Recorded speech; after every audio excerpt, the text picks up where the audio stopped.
Thiruvananthapuram മടവൂരിൽ school bus ഇടിച്ചു മരിച്ച 7 വയസ്സുകാരി കൃഷ്ണേന്ദുവിന്റെ സംസ്കാരം ഇന്ന് നടക്കും. പാരിപ്പള്ളി മെഡിക്കൽ കോളേജ് ആശുപത്രിയിൽ പോസ്റ്റ്മോർട്ടത്തിന് ശേഷം മൃതദേഹം ബന്ധുക്കൾക്ക് കൈമാറും. വി അരുൺ വിവരങ്ങളുമായി.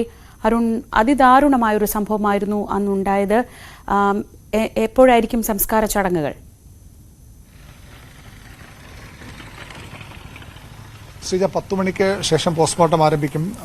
അതിനുശേഷം ഇവിടെ മടവൂർ LP സ്കൂളിലാണ് കൃഷ്ണേന്ദു പഠിച്ചത്. ആ സ്കൂളിൽ കൊണ്ടുവരും. ഇതാണ് ഈ അപകടം നടന്ന ആ സ്ഥലം. ഇതാണ് ഈ കേബിൾ, ഈ കൃഷ്ണേന്ദുവിന്റെ വീടിന് തൊട്ട് മുൻപിൽ, അതായത് ദൃശ്യങ്ങൾ ആ കേബിളിന്റെ പുറകിലുള്ള അവിടെയാണ് കൃഷ്ണേന്ദുവിന്റെ വീട്. അവിടെ കുട്ടി ഇറങ്ങിയ ശേഷം വീട്ടിൽ ആരുമില്ലാത്ത തൊട്ടടുത്ത വീട്ടിലേക്ക് പോകാനായി ഓടി മാറുമ്പോഴാണ് ഈ കേബിളിൽ കാല് കുരുങ്ങി കൃഷ്ണേന്ദു ഇവിടേക്ക് വീഴുന്നത്. തൊട്ടടുത്ത് തന്നെയാണ് വീണത്.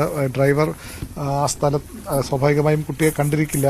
കുട്ടി അപകടത്തിൽപ്പെട്ട സ്ഥലമാണത്. അവിടെ സ്വാഭാവികം അപ്പുറത്തെ വീട്ടിലേക്ക് ഓടിപ്പോകാനാണ് കുട്ടി. ഈ വശത്തുള്ളതാണ് കൃഷ്ണേന്ദുവിന്റെ വീട്.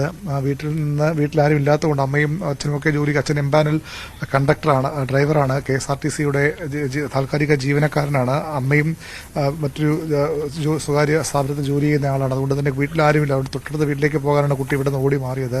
പക്ഷേ അപകടം ഉണ്ടായി. കുട്ടി ഈ ബസ്സിന് മുന്നിലേക്കാണ് വീണത്. ഇപ്പോൾ ഈ പോസ്റ്റ്മോർട്ടത്തിന് ശേഷം കുട്ടിയുടെ കൃഷ്ണേന്ദുവിന്റെ ഭൗതിക ശരീരം ഇവിടേക്ക് വീട്ടിലേക്ക് കൊണ്ടുവരും. അത്യന്തം ദാരുണമായ സംഭവം തന്നെ പറയേണ്ടി വരും. ഇവിടെ നാട്ടുകാരുമൊക്കെ ഉണ്ട്.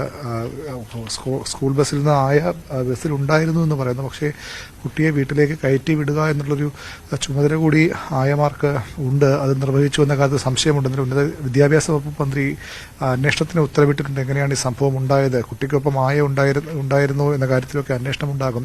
ഏതായാലും അത്യന്തം ദാരുണമായ സംഭവം. 7 വയസ്സുള്ള ഒരു കുട്ടി സ്കൂളിൽ നിന്ന് വീട്ടിലേക്ക് കയറുന്ന തൊട്ടു മുമ്പ് വീടിന് മുന്നിൽ വെച്ച് തന്നെ അപകടം ഉണ്ടായിരിക്കുന്നു ഏറ്റവും സങ്കടകരമായ വസ്തുത. ഏതായാലും കൃഷ്ണേന്ദുവിന്റെ പോസ്റ്റ്മോർട്ടം നടപടികൾ 10 മണിയോടുകൂടി പാരിപ്പള്ളി മെഡിക്കൽ കോളേജ് ആശുപത്രി മോർച്ചറിയിലാണ് പോസ്റ്റ്മോർട്ടം നടപടികൾ നടക്കുക. പോസ്റ്റ്മോർട്ടം അവിടെയാണ് നടക്കുക. അതിനുശേഷം മടവൂർ LP സ്കൂളിൽ പൊതുദർശനം ഉണ്ടാകും. അവിടെ നിന്ന് വീട്ടിലെത്തിച്ച് ഇവിടെ സംസ്കാരത്തിനുള്ള ഒരുക്കങ്ങളും തുടരുകയാണ്. ആരോടാണ് വിവരങ്ങൾ നൽകിയത്? തിരുവനന്തപുരത്ത് നിന്ന്.